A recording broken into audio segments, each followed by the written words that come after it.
नमस्कार, आप सभी का बहुत बहुत स्वागत है। इस रेलिंग को आपने ज़रूर से ज़रूर देखा होगा। प्रेजेंट टाइम में सबसे ज़्यादा ट्रेंडिंग यदि हम किसी रेलिंग की बात करें तो वो स्टेनलेस स्टील की रेलिंग है। तो दोस्तों यहाँ पर आप देख सकते हैं कि हमने 60 फीट यानी कि 60 फीट स्टेनलेस स्टील की रेलिंग घर के बाहर की तरफ लगाई हुई है। तो चलिए इस वीडियो में हम आपसे फुल इन्फॉर्मेशन शेयर करते हैं कि इस रेलिंग को लगाने में कितना पैसा लगा, कौन सा ग्रेड है, कितने गेज का है और बाहर की तरफ आपको कौन सी रेलिंग लगवानी चाहिए, लेबर ने कितना पैसा लिया और इसके साथ साथ ये जो पिलर लगता है इसका हमें अलग से देना पड़ा या फिर इसी में ऐड था। एक एक करके फुल इन्फॉर्मेशन इस वीडियो में हम आपसे शेयर करेंगे। बट वीडियो में आगे बढ़ने से पहले आप सभी से बस छोटी सी रिक्वेस्ट है कि प्लीज़ वीडियो को लाइक करके अपने दोस्तों में शेयर कर दीजिए, जिससे हम आगे भी मिलते रहें। तो सबसे पहले आप इस रेलिंग को अच्छे से देख लीजिए कि यहाँ से ये रेलिंग लगना स्टार्ट हुई है और टोटल घुमा फिरा कर वहाँ तक लगी हुई है। और इसके यदि हम टोटल लेंथ की बात करें तो 60 फीट है यानी कि 60 फीट है।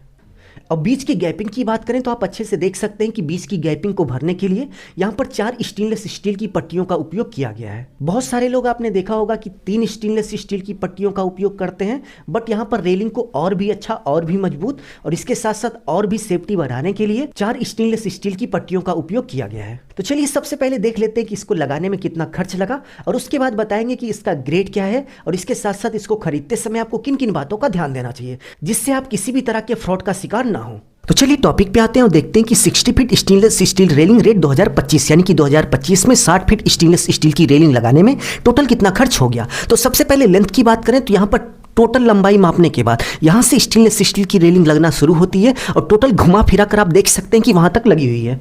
तो पूरा घुमावदार लेंथ मापने के बाद टोटल 60 फीट आया यानी कि 60 फीट यहाँ पर रेलिंग लगी हुई है। तो टेप से टोटल लेंथ मापने के बाद नेक्स्ट स्टेप में आपको रेट पर रनिंग फीट पता होना चाहिए। तो यहाँ पर स्टेनलेस स्टील की रेलिंग को लगाने का लेबर मटेरियल सहित रेट पर रनिंग फीट यानी कि मटेरियल भी उसी का था और लगाने का खर्च भी उसी में जोड़ पर रनिंग फीट जो लेबर रेट लिया था वो 850 रुपये था। इस 850 रुपये में आप देख सकते हैं कि ये पूरा मटेरियल जो लगा है ये है और इसके साथ साथ यहाँ पर जो बड़े वाला पिलर लगा है ये इसका अलग से लिया था। बट सबसे पहले यदि हम रेलिंग के मटेरियल की बात करें तो ये स्टेनलेस स्टील की रेलिंग है और इसके साथ साथ आप देख सकते हैं कि बीच की गैपिंग को भरने के लिए यहाँ पर 4 स्टेनलेस स्टील की पट्टियों का उपयोग किया गया है। कई जगहों पर आपने देखा होगा कि 3 स्टेनलेस स्टील की पट्टियों का उपयोग किया जाता है तो उसका रेट थोड़ा कम होता है, बट यहाँ पर आप अच्छे से देख लीजिए कि बीच की गैपिंग को भरने के लिए 4 स्टेनलेस स्टील की पट्टियों का उपयोग किया गया है। तो इसका जो रेट है वो 3 स्टेनलेस स्टील की पट्टियाँ जब यूज होती उस तुलना में थोड़ा ज़्यादा है। तो 850 रुपये पर रनिंग फीट इसका रेट हो गया। तो 60 से हम मल्टीप्लाई कर देंगे यानी कि 60 रनिंग फीट जो रेलिंग लगी है उसी से मल्टीप्लाई कर देंगे तो हमें पता चल जाएगा कि 60 फीट यानी कि 60 फीट स्टेनलेस स्टील की रेलिंग को लगाने में कितना खर्च हुआ। तो सबसे पहले 60 इंटू 850 850 रुपये पर रनिंग फीट, तो आप देख सकते हैं कि 51,000 केवल इसी का हो गया। 51,000 रुपये 60 फीट स्टेनलेस स्टील की रेलिंग को लगाने का हो गया। और इसके साथ साथ आप देख सकते हैं कि यहाँ पर जो पिलर लगा है इसका पैसा उन्होंने अलग से लिया। तो यदि हम यहाँ के पिलर की बात करें तो पिलर को आप अच्छे से गिन लीजिए। टोटल यहाँ पर 10 पिलर लगे हुए हैं। तो टोटल 10 पिलर हो गए और एक पिलर के यदि हम रेट की बात करें तो भाई 1200 रुपये का एक पिलर इन्होंने दिया हुआ है। तो 1200 से गुणा कर देंगे तो हमें पता चल जाएगा कि 10 पिलर का टोटल कितना हुआ। ठीक है, तो 1200 इंटू 10 तो 12,000 रुपये केवल और केवल पिलर पर खर्च हो गया।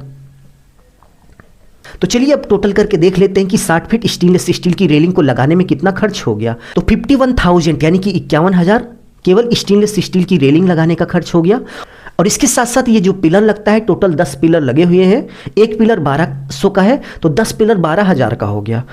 तो टोटल करने के बाद आप देख सकते हैं कि 63,000 यानी कि 63,000 रुपये का खर्च हो गया 60 फीट स्टेनलेस स्टील की रेलिंग लगाने में। तो यदि आप स्टेनलेस स्टील की रेलिंग लगाने की सोच रहे हैं तो भाई ये मान के चलिए कि आपका 900 रुपये से लेकर 1,000 रुपये पर रनिंग फीट लेबर मटेरियल सहित खर्च हो जाएगा, पिलर वगैरह सब कुछ लेके। तो ये तो रेट की बात हो गई। नेक्स्ट स्टेप में आपको ये भी पता होना चाहिए कि यदि आप घर के बाहर स्टेनलेस स्टील की रेलिंग लगा रहे हैं तो आपको कौन सा ग्रेड उपयोग करना चाहिए। तो यदि आप घर के बाहर के लिए स्टेनलेस स्टील की रेलिंग इस तरीके से लगवा रहे हैं तो आपको 304 ग्रेड की स्टेनलेस स्टील की रेलिंग का उपयोग करना चाहिए।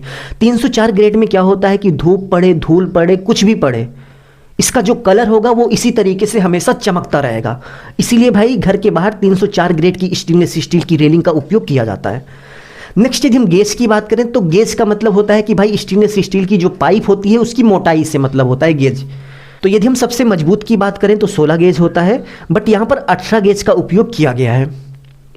जो 16 गेज की पाइप होती है स्टेनलेस स्टील की, वो 18 गेज की तुलना में थोड़ी मोटी होती है, बट यदि आप 18 गेज भी लगाते हैं तो आपको किसी भी तरह की दिक्कत नहीं आएगी।